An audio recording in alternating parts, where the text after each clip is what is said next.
तो हम लोग पढ़ेंगे गबन का भाग 29। तो गबन का भाग 29 में क्या हुआ, कलकत्ते में वकील साहब ने ठहरने के पहले ही इंतजाम कर लिया था। तो सबसे पहले तो जानते हैं कि भाग 28 में क्या हुआ था। भाग 28 में क्या हुआ था, रतन का बुढ़वा का तबीयत खराब था, ठीक, और लोग जाने का प्लान बनाया। कहाँ जाएगा, कलकत्ता में जाके अच्छे डॉक्टर से दिखाएगा, ठीक। रतन जालपा के पास जाके रो रही थी, वो दोनों का भी बातचीत हुआ था, ये सब हम लोग देखे थे। तुम नहीं देखी थी तो जाके यूट्यूब में देख लेना, हम फिर से नहीं बताएंगे।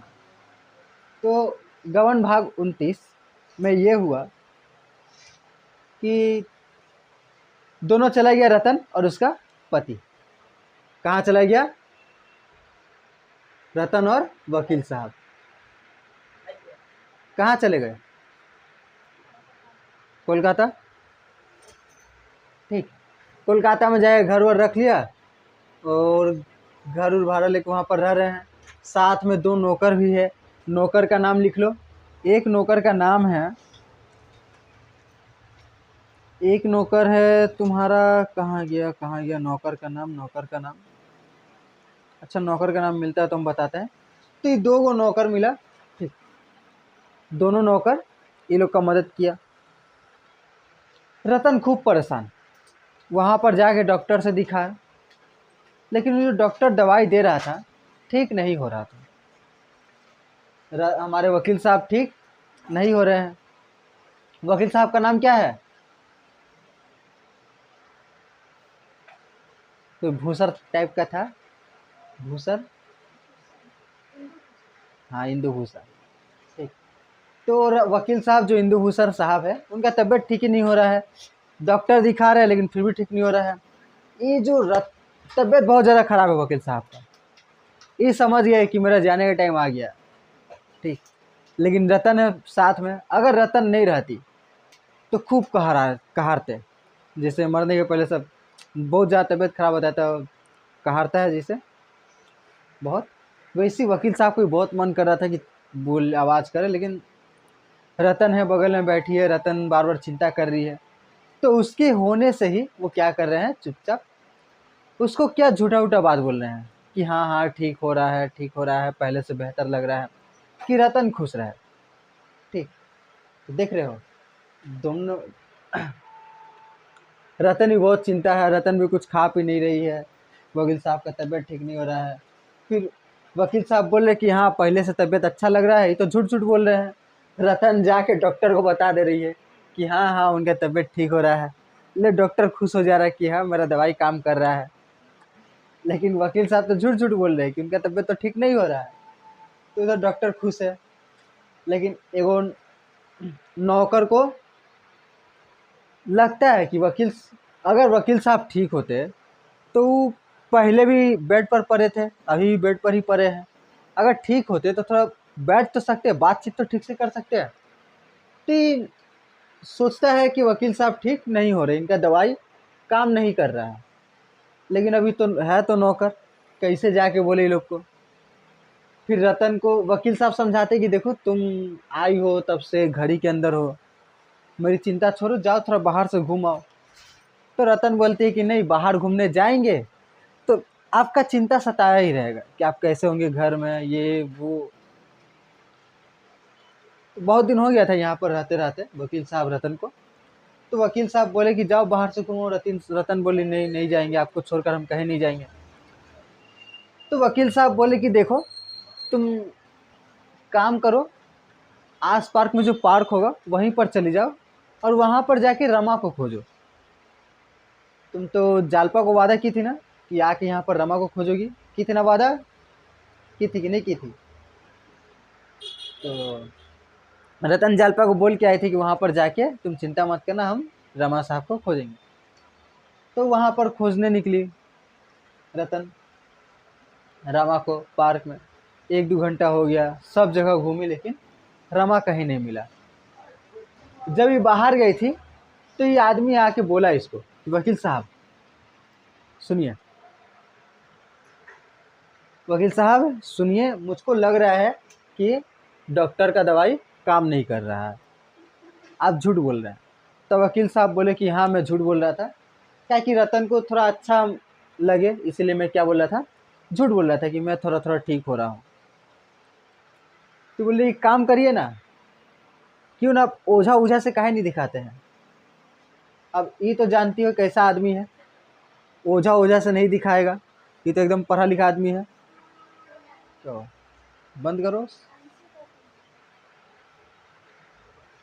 तो वकील साहब चिल्ला देते इस पर, लेकिन वकील साहब का तबीयत खराब है तो ये चिल्ला पाएंगे इसका ऊपर कि ओझा को दिखाने का बात करते, ओझा क्या करेगा, ओझा नीम का पत्ता लेके इसे झाड़ेगा तबीयत ठीक हो जाएगा। अजीब बात है, लेकिन वकील साहब कुछ नहीं बोल पाते हैं, चुपचाप रहते हैं, कुछ नहीं बोलते हैं। ठीक, ओझा ओझा तुम लोग दिखाई हो ना, तुम तो दिखाई होगी, एकदम नज़र नहीं लगने के लिए पूरा काला धागा से सब जगह है, पाँव में वो काला धागा, ऊँटा में काला धागा, हाथ में काला धागा, गर्दन में भी काला धागा, वही तो हाथ में काला धागा ब्रेसलेट है, उसमें वो नज़र नहीं लगने वाला भी है, 3-3 गो। तो वकील साहब रहते तो चिल्लाते इसका ऊपर कि ये सब नहीं होता है, कुछ नज़र उजर नहीं लगता है। तो वकील साहब अभी कुछ बोलने का हालत में है नहीं। ठीक, तो वकील साहब कुछ नहीं बोले। तो दोनों नौकर था, अब इसी करके रतन घर आई, वकील साहब को देखी, वकील साहब बैठे हुए थे, फिर बोले कि आराम से सो जाइए। तो वकील साहब सो गए। फिर रतन को पता चला कि वकील साहब का वकील साहब भी, रतन भी पूछी कि आप बोल रहे हैं कि आप ठीक हो रहे हैं, तो आपका अब बैठ क्यों नहीं पा रहे हैं, आप ज़्यादा बात क्यों नहीं कर पा रहे हैं। ये ज़्यादा बात भी नहीं कर पा रहा था, 2-3 गो वाक्य बोलता था, फिर उसके बाद चुप हो जाता था, अपना चल फिर रहे हैं। मुझे तो लगता है कि डॉक्टर का दवाई काम नहीं कर रहा है। तो वकील साहब बोलते ना ना, डॉक्टर का दवाई तो ठीक काम कर रहा है, तुम चिंता मत करो, मैं ठीक हो जाऊंगा। तो रतन को पता चल जाता है कि वकील साहब का तबीयत ठीक नहीं हो रहा है।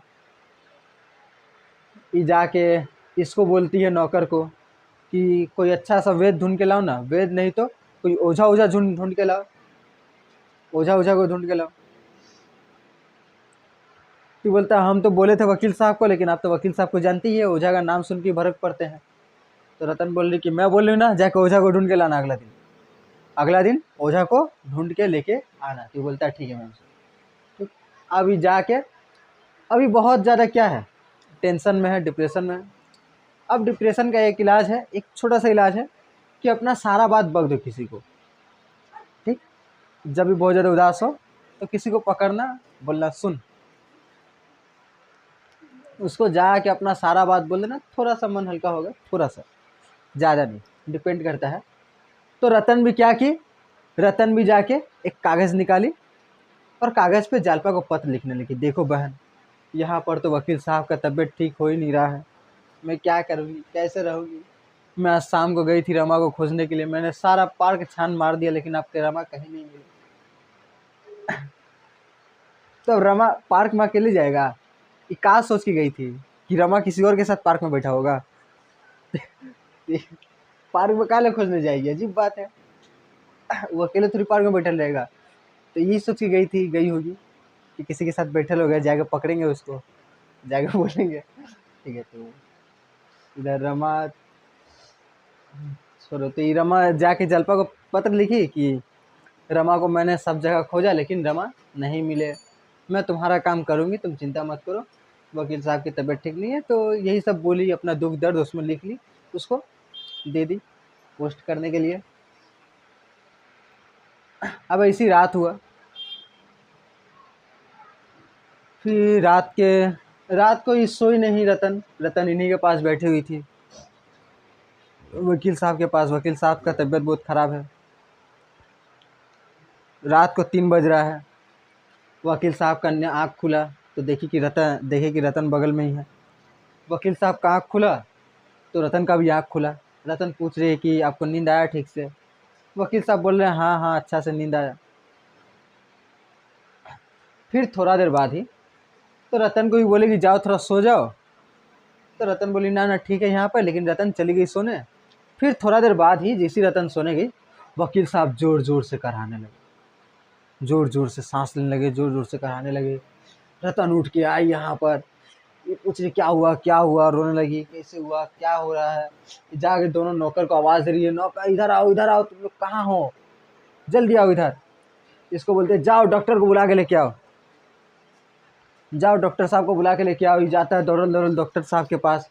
रतन पूरा परेशान है कि क्या हुआ, वकील साहब को क्या हो रहा है, इतना ज़ोर ज़ोर से सांस काहे ले रहे हैं। रतन गरम सोचते हैं कि इनको सेकेंगे तो ठीक हो जाएगा, थोड़ा गर्म कपड़ा करके गर्म पानी से सेकेंगे तो ठीक हो जाएंगे। तो गर्म पानी करती है उसी टाइम, रात को 3:30 बज रहा है, 3 साढ़े 3, उसी टाइम गर्म पानी करती है, उसे सेकती है वकील साहब को। थोड़ा सा वकील साहब को आराम मिलता है। तभी वकील साहब इसको कुछ वाक्य बोलते हैं, वो वाक्य पढ़ के सुनाते हैं। तो कहाँ गया, तो देखो दोनों का नाम है, एगो का नाम है टिमल, एगो नौकर का नाम है टिमल, ठीक है। दूसरा का नाम मिलेगा तो बताते हैं। तो ये क्या बोले,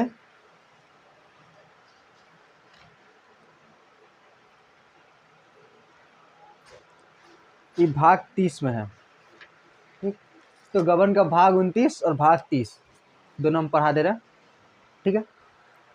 तो कहाँ गया ये जो बोल रहे थे। तो देखो लास्ट में जब थोड़ा सा वकील साहब शांत हुए, तो वकील साहब बोल रहे हैं रतन को कि रतन के दोनों हाथ अपने गालों पर रखकर बोले, तुम्हें बड़ी तकलीफ हो रही है मुन्नी। मुन्नी बोल रही है, मुन्नी बोल रहे बुढ़वा, वकील साहब उसको मुन्नी बोले। तो तुम्हें बड़ी तकलीफ हो रही है मुन्नी, क्या जानता था इतनी जल्द यह समय आ जाएगा। मैंने तुम्हारे साथ बड़ा अन्याय किया है प्रिय, ओह कितना बड़ा अन्याय। मन की सारी लालसा मन में रह गई, मैंने तुम्हारा जीवन सर्वनाश कर दिया, मुझे माफ़ करना। और जैसी माफ़ करना बोलता है वैसी, हाँ हाँ। तो वकील साहब उसी टाइम सांसें चलना बंद हो जाती है वकील साहब की, वकील साहब डेड, ठीक। अब रतन वहाँ पे चिल्ला चिल्ला के रो रही है, चल गया हमारा पति, चल गया, ठीक। आप नहीं जा सकते, आप आइए, जिंदा हो जाइए, जिंदा हो जाइए, कुछ बोलिए ना, कुछ बोलिए, कुछ तो बोलिए, कहाँ गए, कुछ बोलिए। ऐसी रो रही है, बार बार देख रही कि अभी वो डॉक्टर साहब आए तो कुछ कर देंगे। डॉक्टर साहब आए, बाहर की तरफ देख रहे हैं, फिर रो रही है। फिर बाद में डॉक्टर, अब इधर से दूसरा नौकरवा बोल रहा है कि मालकिन, वकील मालिक तो चले गए। ये गुस्सा से इसका तरफ देख रही है नहीं चले गए, कहाँ चले गए मालिक, कहीं नहीं गए, चुपचाप रहो। ये बोले कोई फायदा नहीं मालकिन, मालिक चले गए, इनके अब गंगा जल दीजिए, पिलाइए इनको और इनको विदा कीजिए, इनको इनके बिस्तर से नीचे उतारिए। तब रतन रोते रोते उतारती है। फिर आता है डॉक्टर साहब को बोलते हैं डॉक्टर साहब कुछ करिए ना, इनको जिंदा कीजिए। बोले मरा हुआ भी जिंदा कैसे कर दे हम, रतन जिंदा नहीं कर पाती। इधर मर रहा है, इधर मर गया उसका पति, तुम हंस रही है, दिल नहीं है तुम्हारा पास। उदास होना चाहिए तुम लोग को, तुम लोग को भी रोना चाहिए। तो ऐसी वकील साहब को डॉक्टर भी कुछ नहीं कर पाता, अब सबको फ़ोन करके बुलाया जाता है। उसका एगो वकील साहब का एगो भतीजा होता है, उसको भी बुलाया जाता है। इसके बाद इनका उसी दिन इनको काशी लेके जाया जाता है और काशी में इनके देह को जलाया जाता है। रतन तो देख के बेहोश हो जाती है कि उनके पति को जलाया जा रहा है। तो इसी, अब इसके अंदर बहुत सारा पछतावा है, रतन के अंदर बहुत सारा पछतावा रह गया है। इसको हम लोग भाग 31 में जानेंगे, ठीक है। तो रतन के अंदर क्या क्या पछतावा रह गया। तो हमेशा होता है किसी के मर जाने के बाद, जब जिंदा था तो हम लोग उसको कौड़ी भर भी नहीं पूछते हैं, ठीक, कहाँ हो कैसे हो कुछ नहीं, कोई देखेगा भी नहीं। मर जाने के बाद कितना अच्छा आदमी था, जब जिंदा था तो उसको गाली देता था, जब मर गया तो सबको जाके बोलने कितना अच्छा आदमी था, बहुत प्यारा था। ऐसी बोल बोल के रोने लगता है। तो इसी रतन के साथ भी है, जिंदा था तो भाव नहीं देती थी बेसी, खाली जाती थी बोलती थी 1000 रुपया दो ना, कंगन खरीदना है। जिंदा था तो खाली यही करती थी। मर गया तो उसके बाद का इसका मन में है, तुम लोग इसको पढ़ना भाग 21, थोड़ा ठीक लगेगा, फोन में है ना, फोन से पढ़ना, ठीक है। तो भाग 21 में आते हैं।